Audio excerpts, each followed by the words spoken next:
6 বছর কারাগারের মধ্যে অন্যায়ভাবে মিথ্যা মামলায় সাজা দিয়ে আটক করে রাখা হয়েছে। আমাদের নেতাকে মিথ্যা মামলা দিয়ে নির্বাসিত করে রাখা হয়েছে। এমন একজন বিএনপির নেতা নাই যার বিরুদ্ধে শত শত মামলা ছিল না। আজকে 60 লক্ষ মানুষের বিরুদ্ধে মিথ্যা মামলা দিয়েছিল। আমাদের প্রায় 1700 মানুষকে গুম করেছে।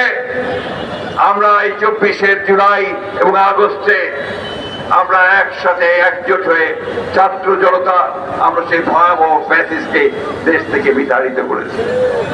আবার ফ্যাসিস্টকে দেশে ফিরিয়ে আনার জন্য নয়, আমরা খুব পরিষ্কার করে ঘোষণা করতে চাই যে আমরা যেভাবে ফ্যাসিস্টকে বিতাড়িত করতে পেরেছি জনগণকে সঙ্গে নিয়ে ঠিক একইভাবে কোনোদিন যেন আবার ফ্যাসিজম এখানে চালু হতে না পারে তার ব্যবস্থা অবশ্যই আমরা করবো। বন্ধুগণ, তোমাদের গাইড করবো না।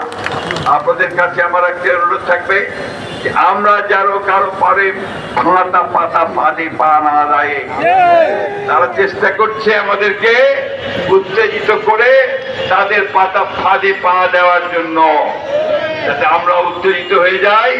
আমরা যেন উত্তেজিত না হই। আমরা শান্তিপূর্ণভাবে গণতন্ত্রের দিকে এগিয়ে যাচ্ছি। আমরা শান্তিপূর্ণভাবে গণতন্ত্র চাই।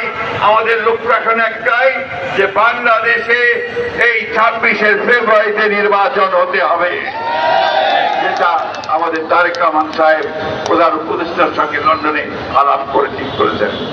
এর কোনো ব্যতিক্রম হবে না।